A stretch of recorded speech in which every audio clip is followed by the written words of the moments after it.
आदाब मोदी जी, आपने तो कमाल कर डाला। पार्लियामेंट का इनाग्रेशन हुआ, ना अपोजिशन का कोई मेंबर था, ना प्रेसिडेंट, ना वाइस प्रेसिडेंट। डेमोक्रेसी का पोस्टमार्टम कर डाला। फिर भी आप कहते हैं India is mother of democracy. कहाँ है वो डेमोक्रेसी जिसमें 19 अपोजिशन पार्टीज़ पार्लियामेंट के इनाग्रेशन के दिन बॉयकॉट कर डाला। ये तो बग़ैर अपोजिशन के डेमोक्रेसी का मर्डर हुआ। ये तो तानाशाही, डिक्टेटरशिप, हिटलर की नाजी रूल की तरह चला रहे हैं मोदी।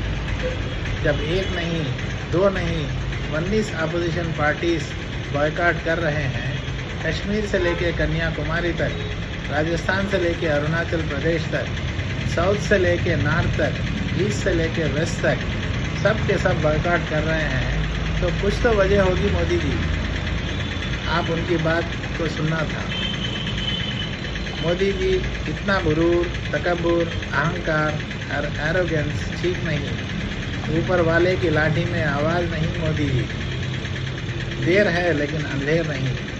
कर्नाटक का इलेक्शन देख लिया मोदी जी।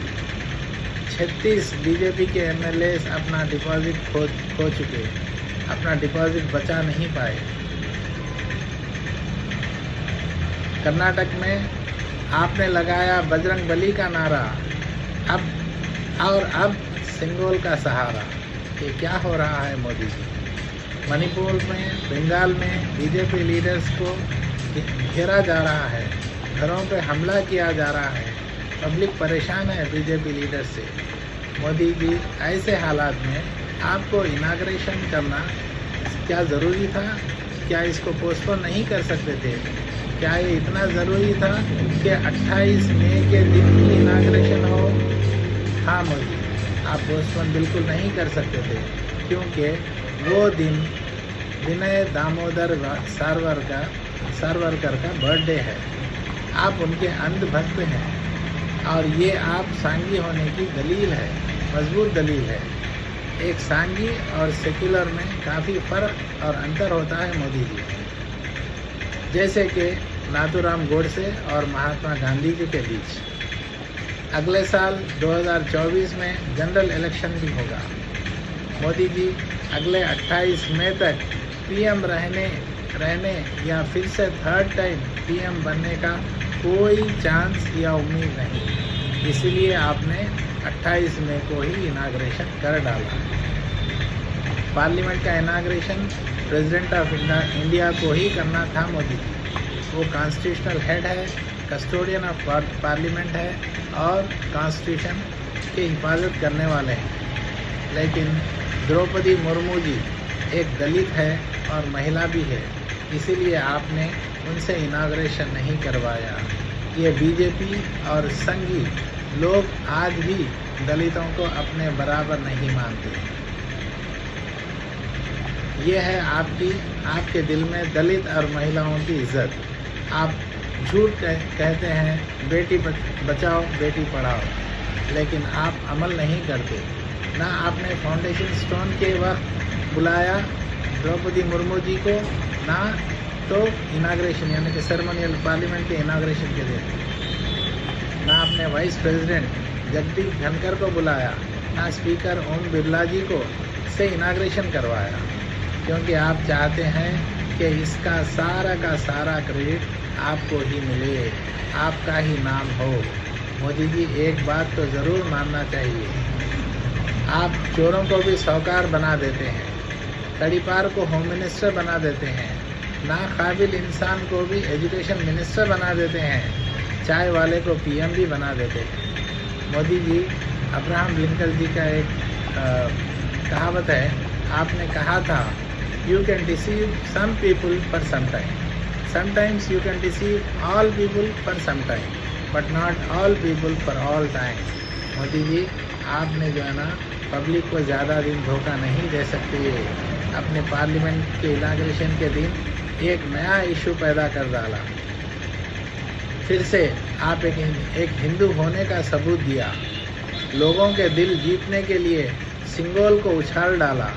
आपने आपका खोया हुआ पॉलिटिकल इमेज को बनाने के लिए जो कर्नाटक इलेक्शन में कर्नाटक इलेक्शन के बाद गिर गया था, सिंगोल को निशाना बना दिया और साउथ में अपने कदम जमाने के लिए सिंगोल को उठाया।